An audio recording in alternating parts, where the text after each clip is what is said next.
A paz do Senhor Jesus, que bom estarmos juntos mais uma vez para apresentarmos o programa Instantes Finais. E eu quero agradecer mais uma vez por sua audiência, a você que assiste a nossa programação pela TV, a você que nos acompanha também pelo YouTube, pelo site, o www.iadpeplay.org.br, e a você também que nos assiste pelo aplicativo Rede Brasil TV.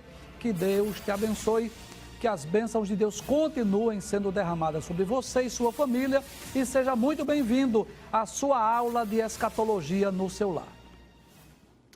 Geralmente nós relembramos aqui, não é, o número do nosso WhatsApp, porque se você tem alguma dúvida, alguma pergunta, quer enviar uma mensagem, uma crítica, uma sugestão, enfim, fique à vontade. O número é o 994661010. Se você está acompanhando de forma sequenciada o nosso programa, você sabe que nós estamos estudando o capítulo 20 do livro do Apocalipse. Nós dissemos no programa anterior, traz a tela por favor, que a partir de agora, esses três últimos capítulos, capítulo 20, 21 e 22, são três capítulos maravilhosos que falam exatamente sobre a conclusão do livro do Apocalipse e sobre aquilo que está reservado para os salvos no futuro. E o tema do capítulo 20, versículos 1 a 6, são dois temas, na realidade. Abre a tela, por favor. Primeiro, Satanás é amarrado por 1000 anos. E segundo, os fiéis reinam com Cristo. Não, volta, por favor. Isso, deixa só aí. Os fiéis reinam com Cristo, que é o tema do capítulo 20, versículos 1 a 6. Pode trazer a tela, por favor. No programa anterior, nós já explicamos os versículos 1 e 2. Nós demos início ao estudo do capítulo 20. E nós só explicamos 2 versículos. Hoje nós vamos dar continuidade, vamos explicar os versículos 3 até o versículo de número 6, mas eu gostaria de relembrar mais uma vez sobre a sequência dos eventos. É importante você acompanhar essa sequência. Então, no capítulo 19, nós vimos que Jesus desce do céu. O que é que Jesus vai fazer? Jesus vai lançar o anticristo e o falso profeta no lago de fogo. Jesus vai julgar as nações. Jesus vai castigar aqueles exércitos que estiverem contra o povo judeu. Jesus vai livrar o povo judeu da batalha do Armagedon e vai implantar o seu reino milenial. Então, capítulo 20, versículos 1 a 6, fala sobre esses dois temas. Primeiro, Satanás vai ser preso e depois os fiéis reinam com Cristo. Vamos relembrar, vamos recapitular aquilo que dissemos nos versículos 1 e 2. Abra a tela, por gentileza. Primeiro, diz assim: vi descer do céu um anjo que tinha a chave do abismo e uma grande cadeia na sua mão. Então, essa chave aí, na realidade, fala da autoridade. Não é? Chave na Bíblia não significa necessariamente uma chave como nós costumamos usar no nosso dia a dia. Não, chave na Bíblia fala de autoridade. Então, este ser angelical vai prender Satanás.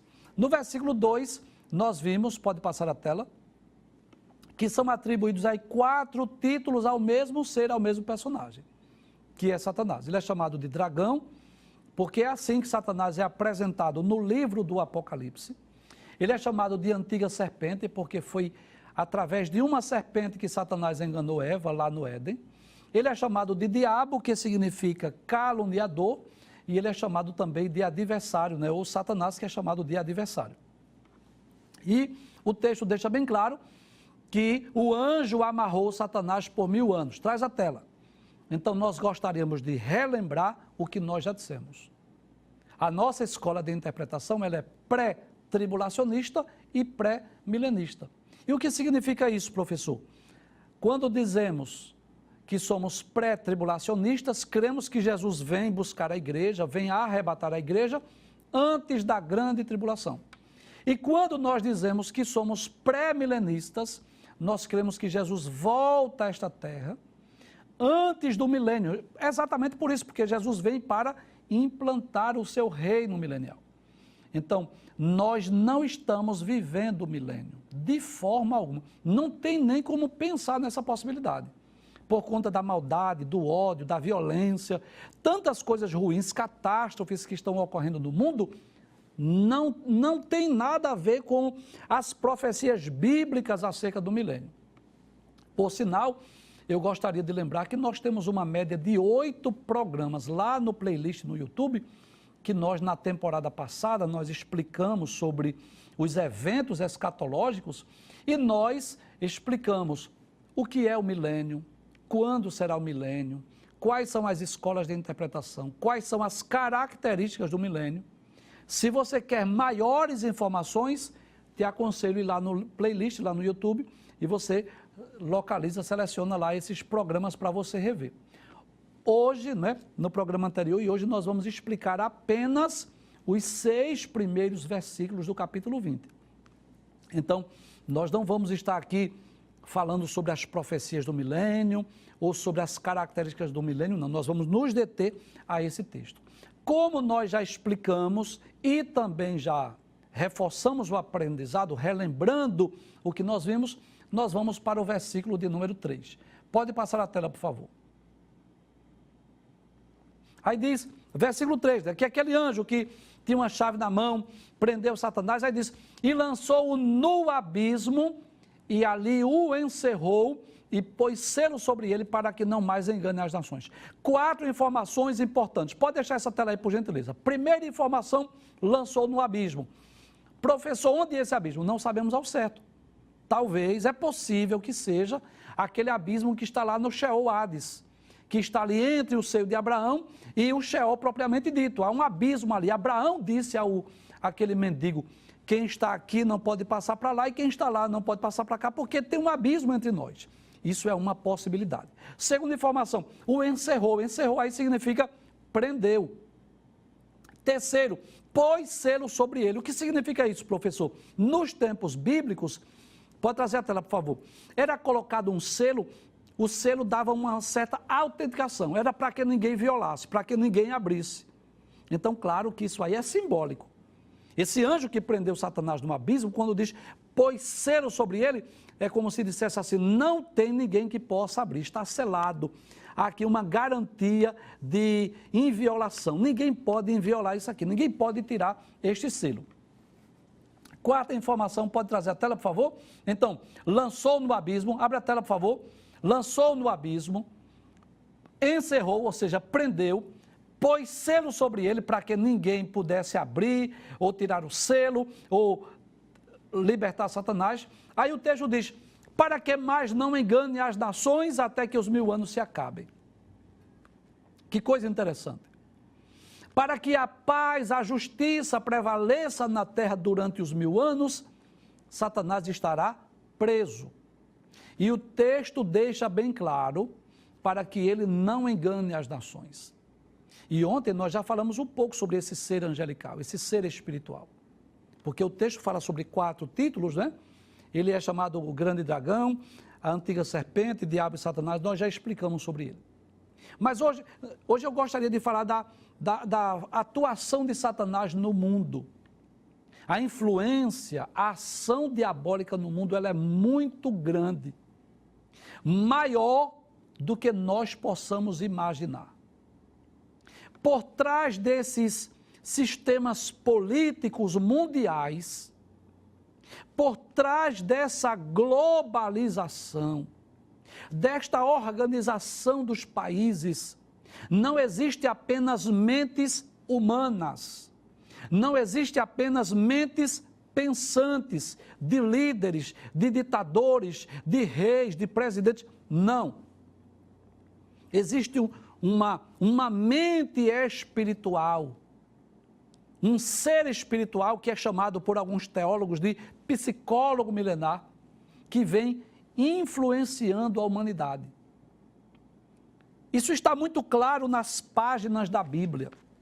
Satanás é descrito como o príncipe deste mundo. Jesus falou sobre isso. Capítulo de número 16 do Evangelho escrito por João, versículos 11, na realidade 9 a 11, deixa eu ler esse texto, embora que o texto esteja falando de forma mais específica sobre a ação do Espírito Santo, convencendo o homem, né, o mundo do pecado, da justiça e do juízo.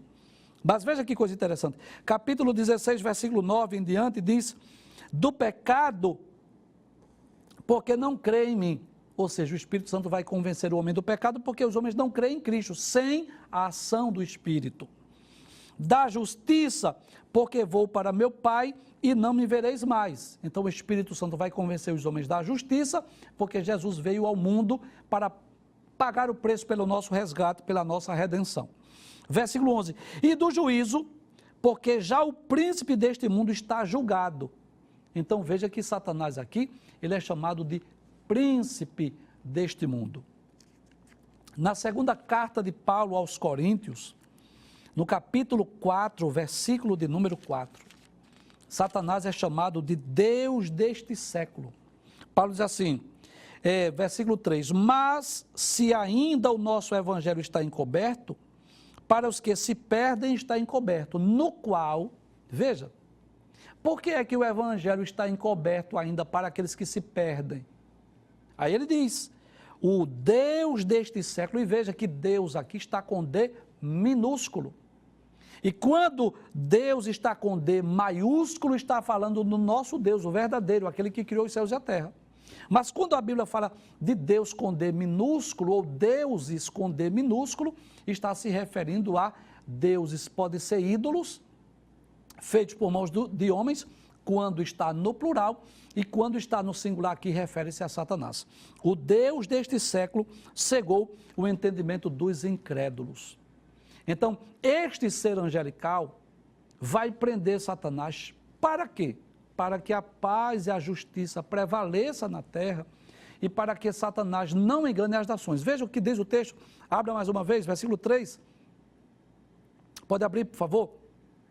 Aí diz, e pôs selo sobre ele, para que mais não engane as nações, até que os 1000 anos se acabem. Então, este é o objetivo. Inclusive, eu gostaria de antecipar um versículo aqui, que eu não vou explicar agora. Será o tema do nosso próximo programa. Mas veja o que diz o versículo de número 8. Diz assim, e sairá a enganar as nações. Veja que coisa interessante. O texto diz no versículo de número 3, que o anjo prendeu Satanás para ele não enganar as nações. No versículo 7, que será o tema da nossa próxima aula, a última revolta de Satanás, Satanás será solto. Professor, por quê? Eu não vou explicar hoje. Vou deixar de suspense aí para explicarmos no próximo programa.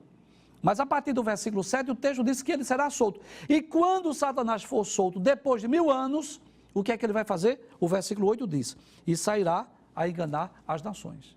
Então eu posso dizer que tem muitas nações, tem muitos líderes, tem muitos reis, muitos presidentes, muitos governadores que estão agindo, que estão atuando, de que forma? Influenciados por Satanás, enganados por Satanás, pensando até que estão fazendo o que é correto, mas estão fazendo o que é errado. Muitas vezes criando leis, autorizando o que a Bíblia proíbe, ou proibindo o que a Bíblia autoriza. Então, existem governos, por exemplo, totalitários, governos onde existe perseguição ao Evangelho, perseguição ao cristianismo, onde os servos de Deus são mortos, são presos, são torturados. Então, não tenham dúvida disso, que por trás desses governos totalitários existe uma mente pensante, espiritual, sobrenatural, o Deus desse século, o príncipe deste mundo que está influenciando as nações. Mas durante o milênio, durante os 1000 anos do reinado de Cristo, Satanás estará preso. Volte ao versículo 3. Aí diz, e depois importa que seja solto por um pouco de tempo. Por quanto tempo Satanás será solto, não sei. Mas ele será solto depois dos 1000 anos, é o tema do nosso próximo programa, por isso eu não vou antecipar. Versículo de número 4, veja o que diz o versículo 4. Diz assim, e vi tronos. Opa, agora a visão mudou.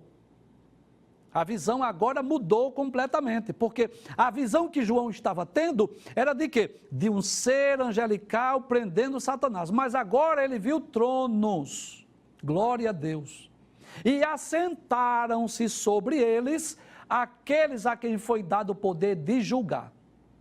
Então, eu quero lembrar, pode trazer a tela, eu quero lembrar que se você ler lá no capítulo de número 4, que é um dos capítulos mais extraordinários do livro do Apocalipse.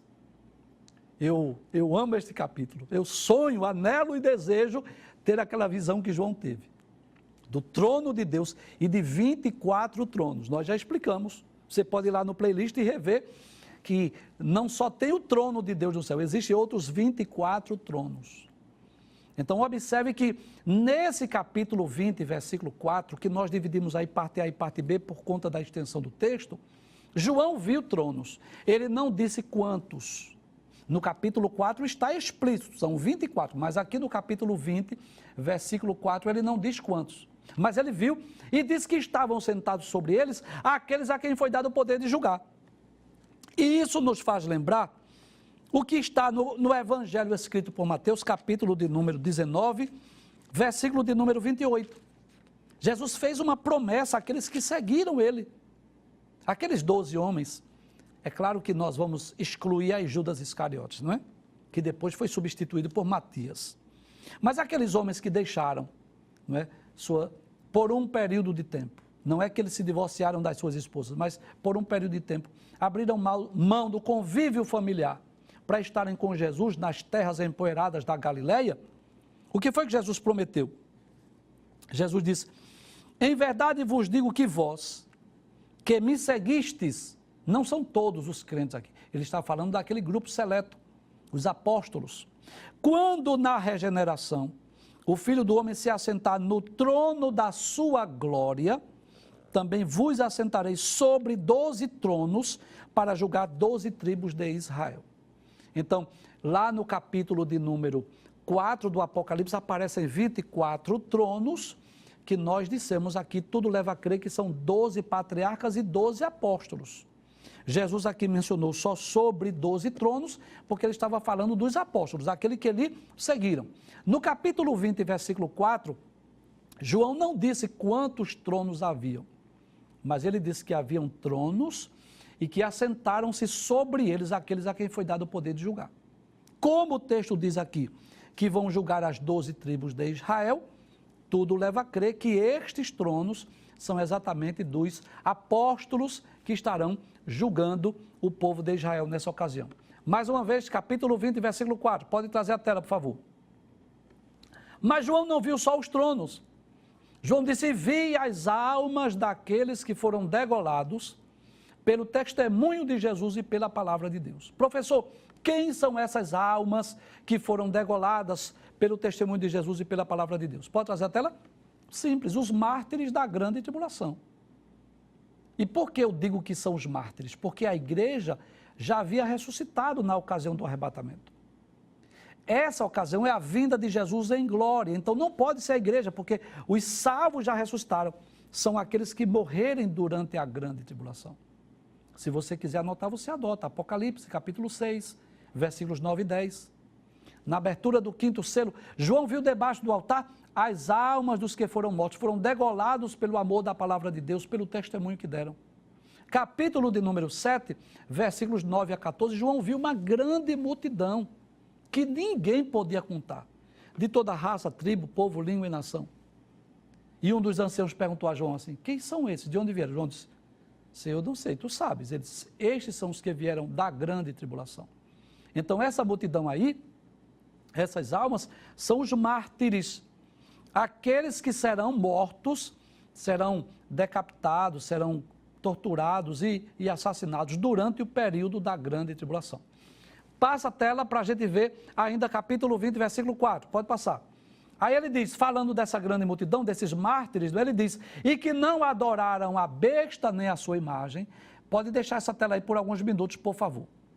Então, quando diz que esses mártires aí não adoraram a besta nem a sua imagem, e não receberam sinal na testa nem na mão, o que é que está dizendo? Está dizendo que eles, pode trazer a tela, está dizendo que eles não foram a favor do anticristo, não foram a favor da religião do falso profeta, não receberam esse 666, esse recurso tecnológico, esse chip, alguma coisa parecida.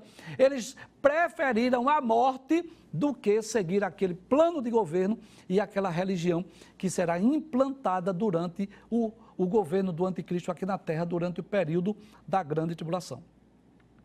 Mas que coisa interessante. João viu os tronos, João viu aquela multidão dos que foram mortos por amor da palavra de Deus e pelo testemunho que deram, e diz também o que ocorreu com eles. E agora, o que é que vai acontecer com esta grande multidão? Veja o que o texto diz, por gentileza. Aí diz, e viveram, e reinaram com Cristo durante 1000 anos. Bem, deixa eu explicar aqui algo interessante. Quando diz que eles viveram, significa dizer que eles estavam mortos. Sua alma e espírito estavam lá no paraíso, mas agora o que acontece? Acontece a ressurreição. Eles vão ressuscitar. Estas almas, estes mártires da grande tribulação, quando é que vão ressuscitar? Na ocasião da segunda fase, da segunda vinda de Cristo. Para a igreja, os que já dormiram em Cristo, ressuscitam na ocasião do arrebatamento. Mas para os mártires que morrerem durante a grande tribulação, eles vão ressuscitar na ocasião da vinda de Jesus em glória. Aí o texto diz que eles viveram, ou seja, ressuscitaram e reinaram com Cristo durante 1000 anos. Então nós já dissemos isso, que a igreja durante os 1000 anos estará aqui na terra reinando com Cristo. Não creio que nós estaremos num gabinete, numa secretaria, nem numa governadoria, mas nós estaremos como os anjos, em corpos gloriosos e incorruptíveis, estaremos reinando com Cristo, para que a paz e a justiça possa ser estabelecida na terra, para que as ordens de Cristo, que vão sair lá de Jerusalém, possam ser cumpridas no mundo inteiro. Pode passar o texto, por favor, versículo de número 5. Aí diz, mas os outros mortos não reviveram até que os 1000 anos se acabaram. Então, quais são esses mortos que não reviveram? Pode trazer a tela. Os mortos que não reviveram são exatamente os pecadores, os não salvos, os incrédulos. Então, aqueles que não creram em Cristo, que não creram na mensagem do Evangelho, que não se arrependeram dos seus pecados, que não se converteram dos seus maus caminhos, não vão ressuscitar nem na ocasião do arrebatamento e nem na ocasião da vinda de Jesus em glória. E quando é que eles vão ressuscitar? Na ocasião do juízo final, que é tema dos próximos programas. Capítulo 20, versículos 11 a 15, nós vamos falar sobre o juízo final. E neste programa, quando nós formos explicar sobre o juízo final, aí sim nós vamos dizer que João viu os mortos, grandes e pequenos. Então, aqueles que são incrédulos e pecadores e não creram na mensagem do Evangelho, eles só vão ressuscitar na ocasião do juízo final. Volta o versículo 5 mais uma vez. Aí diz, mas os outros mortos não reviveram, ou seja, os incrédulos, os pecadores, os que não creram em Cristo, até que os 1000 anos se acabaram. Então, os seus corpos vão permanecer onde? Lá na tumba fria, na sepultura. Aí diz, esta é a primeira ressurreição. Qual é a primeira ressurreição? A primeira ressurreição é a ressurreição dos justos, porque existem duas ressurreições. A ressurreição dos justos, dos salvos, e a ressurreição dos ímpios, dos pecadores. Isso está no Evangelho escrito por Jesus, capítulo de número, São João, capítulo 5, versículo de número 29. Se você tem uma Bíblia, você pode conferir. Todos os mortos hão de ressuscitar. Crentes ou não crentes, justos ou ímpios, né? Todos hão de ressuscitar. Agora, em épocas distintas, para destinos distintos. São João capítulo 5, versículo 29 diz assim, deixa eu ler o versículo 28. Não vos maravilheis disto, porque vem a hora em que todos os que estão nos sepulcros ouvirão a sua voz. Todos.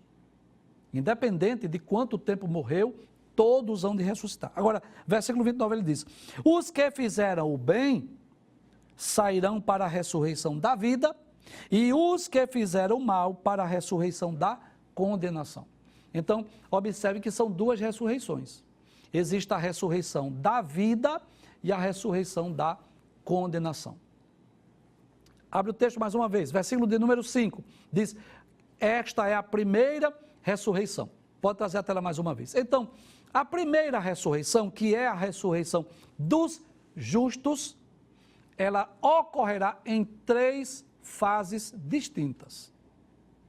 Se você deseja maiores informações sobre a ressurreição dos justos, você vai lá no playlist, naquela série de programas sobre os eventos escatológicos, nós explicamos sobre a ressurreição dos justos e a ressurreição dos ímpios. Já está lá no playlist. Mas deixa eu relembrar aquilo que nós já dissemos. A ressurreição dos justos não vai ocorrer tudo na mesma ocasião, na mesma hora, no mesmo momento. Não. Serão em épocas distintas, em períodos de tempos diferentes. Alguns teólogos falam sobre 3 fases, outros falam sobre 5. Então eu vou explicar sobre as 3 fases principais, mas vou mencionar ainda outras 2, porque se você ler em alguma obra que o teólogo falar de 5 fases, você vai entender por que uns falam de 3, outros falam de 5. Então, a ressurreição dos justos, a primeira fase já ocorreu. Isso está em Mateus capítulo de número 27, versículos 51 e 52. Esse é um dos textos mais difíceis de nós explicarmos na Bíblia, porque é o único lugar que é mencionado. Nem o outro apóstolo, nem outra epístola, nem o próprio Jesus falou acerca disso. Até porque isso ocorreu após a sua ressurreição. Mas em Mateus capítulo 27, versículos 51 e 52, diz que na ocasião da morte de Cristo, diz que o véu do templo se rasgou em 2 partes, de alto a baixo, tremeu a terra e fenderam-se as pedras. E abriram-se os sepulcros, e muitos, não foram todos, muitos corpos de santos que dormiam foram ressuscitados. E saindo do sepulcro, depois da ressurreição dele, entraram na cidade santa e apareceram a muitos. Há 2 explicações para esse texto. Há um grupo de teólogos que diz assim, este grupo que ressuscitou na ocasião da ressurreição de Cristo, ressuscitou e morreu novamente. Não foi uma ressurreição definitiva, foi uma restauração à vida, como ocorreu com Lázaro, com o filho da viúva de Naim, com a filha de Jairo. Isto é o que dizem alguns teólogos. Este grupo ressuscitou, mas depois morreu novamente. Há um outro grupo de teólogos que nós cremos assim, nesta segunda interpretação, que cremos que estes que ressuscitaram definitivamente, para nunca mais morrer. E para que eles ressuscitaram? Para dar autenticidade, para comprovar, para confirmar que realmente Jesus havia ressuscitado. Porque você sabe disso. Jesus pregou, ensinou sobre a sua ressurreição, mas nem mesmo os 12 acreditaram. Tomé disse assim, se eu não ver, se eu não tocar nas suas mãos, se eu não colocar a mão do seu lado, eu não creio. Então este grupo, que é chamado de primeira fase, ressuscitou para dar autenticidade. Então, ressuscitou com Cristo, entraram na cidade, apareceram a muitos e depois foram ao céu com Jesus. É assim que nós cremos. A segunda fase, que é chamada de grande colheita, ocorrerá na ocasião do arrebatamento. Primeira aos Coríntios, capítulo 15, versículos 51 a 53, Paulo diz isso. Eis que eu vos digo um mistério. Na verdade, nem todos dormiremos, mas todos seremos transformados. No momento, no abrir e fechar de olhos ante a última trombeta, porque a trombeta soará, os mortos ressuscitarão incorruptíveis e nós seremos transformados. Na primeira epístola de Paulo aos Tessalonicenses, capítulo 4, versículos 13 a 18, Paulo diz, eu não quero que vocês sejam ignorantes acerca dos que dormem, para que vocês se entristeçam como os demais que não têm esperança. Porque se cremos que Jesus morreu e ressuscitou, assim também, aos que em Jesus dormem, Deus os tornará a trazer com ele. Dizemos-vos, pois isso pela palavra do Senhor, que nós, os que ficarmos vivos para a vinda do Senhor, não precederemos os que dormem. Porque o mesmo Senhor descerá do céu com alarido, com voz de arcanjo, com a trombeta de Deus. Os que morreram em Cristo ressuscitarão primeiro, depois nós que ficarmos vivos seremos arrebatados ao encontro do Senhor nos ares e assim estaremos sempre com o Senhor. Então a primeira fase foi aquele grupo, que não sabemos quantos, que ressuscitou com Cristo. A segunda fase é chamada de grande colheita, que ocorrerá na ocasião do arrebatamento, quando Jesus vir buscar a sua igreja, os justos que morreram hão de ressuscitar. Este texto de Apocalipse capítulo 20, versículos 4 e 5, fala da terceira fase, que são os mártires da grande tribulação. Então, aqueles que durante a grande tribulação forem decapitados e mortos, quando hão de ressuscitar? Na ocasião da vinda de Jesus em glória. O texto diz que eles viveram e reinaram com Cristo por 1000 anos. Bem, essas são as 3 fases principais. Mas existem ainda outras 2 fases que os teólogos comentam, eu vou explicar, porque se você ouvir falar ou você ler, você está ciente disso. Existe a ressurreição especial que está no capítulo 11 do livro do Apocalipse, das 2 testemunhas. Lembra disso? Que nós já dissemos aqui. Seus corpos estarão em praças públicas, não será permitido sepultá-los, mas depois de 3 dias e meio vão ouvir a voz de Cristo, a voz de Deus dizendo assim, subi cá, e eles vão ressuscitar e todo olho verá. Aquela seria uma 4ª fase. E a 5ª fase é a ressurreição na ocasião do juízo final. Nós vamos estudar nos próximos programas. Então, na ocasião do juízo final, além dos ímpios e dos pecadores, hão de ressuscitar também os justos que morreram durante o milênio. Volta ao texto mais uma vez, Apocalipse capítulo 20, versículo 5. Aí diz, esta é a primeira ressurreição. Então, primeira ressurreição é a ressurreição dos justos, que ocorre em fases distintas. Finalmente, o versículo 6, que é o último versículo que vamos estudar hoje. Aí diz, bem-aventurado. Bem-aventurado significa feliz ou muito feliz, e santo aquele que tem parte na primeira ressurreição. Por que é bem-aventurado? Traz a tela. Por que é bem-aventurado aqueles que têm parte na primeira ressurreição? Porque a primeira ressurreição é dos salvos, é dos que vão morar no céu. A primeira ressurreição é daqueles que foram comprados pelo sangue de Cristo. Por isso que é feliz. Porque aqueles que fazem parte da segunda ressurreição vão ressuscitar para serem julgados no juízo final, para serem lançados onde? No lago de fogo. Por isso eles não são felizes. Mas quem é feliz? Aquele que faz parte da primeira ressurreição. E aí eu quero explicar algo interessante. Não importa como a pessoa morreu. Se morreu de morte natural, se foi por causa de uma doença, se morreu por causa de um acidente, se morreu por causa de um desastre. Você sabe disso. Às vezes a família não tem condição nem de sepultar o corpo, porque às vezes o corpo morreu afogado, nunca apareceu. Ou alguém que vinha numa aeronave, num avião, o avião explodiu e ninguém nunca achou aqueles restos mortais. Não importa como morreu. O que importa é nós termos o passaporte, a garantia que nos garante a vida eterna. Por isso que o texto diz, bem-aventurado e santo aquele que tem parte na primeira ressurreição. Por quê? É a ressurreição dos justos, a ressurreição daqueles que vão ressuscitar para morar no céu por toda a eternidade. Traz a tela mais uma vez. Aí o texto diz, sobre estes quem? Aqueles que têm parte na primeira ressurreição.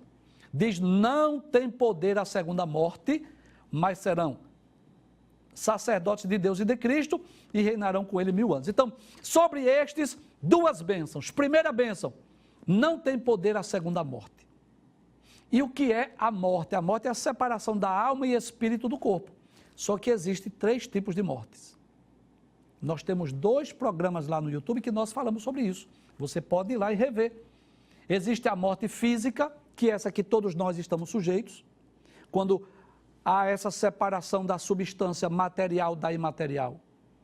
E a alma e espírito vai para o lugar dos mortos, mas o corpo é sepultado. Existe a morte espiritual, que é aquela morte da pessoa que está vivo fisicamente, trabalhando, estudando, etc. e tal, mas está espiritualmente morto, quando a pessoa não serve a Deus. Em Efésios capítulo 2, versículo 1, Paulo diz que Cristo nos vivificou, estando nós mortos em ofensas e pecados. Então, uma pessoa que não é cristão, que não serve a Deus, está biblicamente, não é o professor Givanildo, é a Bíblia quem diz, biblicamente está morto em ofensas e pecados. Embora que esteja vivo fisicamente, mas está espiritualmente morto. E o terceiro tipo de morte, que é chamado aí de segunda morte, chama-se a morte eterna. Essa é a mais terrível. Que é a morte da pessoa que já estava morto espiritualmente, já estava separado de Deus e aí morreu fisicamente. Então, é a junção. A segunda morte é a junção da morte espiritual com a morte física. E para esse não tem mais jeito. Veja que coisa interessante.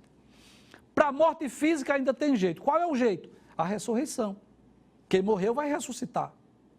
Para a morte espiritual ainda tem jeito. Qual é o jeito? É evangelização. A pessoa está espiritualmente morta, mas se crê no Evangelho, pode passar a ter vida. Como diz a palavra de Deus, não entrará em condenação, mas passou da morte para a vida. Mas para a morte espiritual, não tem jeito. É a situação daquela pessoa que não é crente, que não é salva, que não crê em Cristo, não crê na Bíblia, não crê no Evangelho, partiu para a eternidade sem Deus, sem paz e sem salvação. Inclusive, lá no livro do Apocalipse, no capítulo de número 2, acredito que é o versículo de número 11, eu vou confirmar, na promessa à igreja de Esmirna, que representa aqui a igreja perseguida, Jesus diz, o que vencer não receberá o dano da segunda morte. O que Jesus estava dizendo é ainda que venha experimentar a primeira morte, que é a morte física, mas se vencer, se crer em Cristo, se segui-lo até o final da jornada, não receberá o dano da segunda morte. Então, volta a tela mais uma vez. Feliz é aquele que tem parte da primeira ressurreição. Por quê? Qual a razão? Qual o motivo? Primeiro, sobre estes não tem poder a segunda morte, ou seja, essa pessoa não vai morrer eternamente. Mas não só isso, diz, mas serão sacerdotes de Deus e de Cristo e reinarão com ele 1000 anos. Que coisa interessante. Serão sacerdotes de Deus e de Cristo. E para falar sobre o sacerdote, nós precisamos lembrar do sacerdócio lá do Antigo Testamento. Aqueles mediadores, aqueles homens que foram escolhidos para interceder pelo povo, para oferecer holocausto, sacrifício, para ensinar a palavra de Deus. E isto é uma das promessas mais gloriosas para o salvo. Lá em Apocalipse, capítulo 1, versículo 6, diz exatamente isso. E nos fez reis e sacerdotes para Deus, seu Pai. A Ele glória e poder para todos sempre. Amém. Então, esses que fazem parte da primeira ressurreição, além de não receberem o dano da segunda morte, eles serão, abre o texto mais uma vez, diz, serão sacerdotes de Deus e de Cristo, e além disso diz que reinarão com Ele 1000 anos. Então, terão prazer, o privilégio de poder reinar com Cristo durante o milênio. Quero concluir o programa lendo, pelo menos essa parte introdutória do programa, Apocalipse capítulo 5, versículos 9 e 10. É um dos hinos mais belos da Bíblia. Diz assim, e cantavam um novo cântico dizendo, digno és de tomar o livro e de abrir os seus selos, porque foste morto, e com o teu sangue compraste para Deus homens de toda tribo, língua, povo e nação. E para o nosso Deus os fizeste reis e sacerdotes, e eles reinarão sobre a terra. Então, Cristo morreu por nós, nos comprou para Deus e nos fez reis e sacerdotes, e eles reinarão com Cristo aqui na terra por 1000 anos.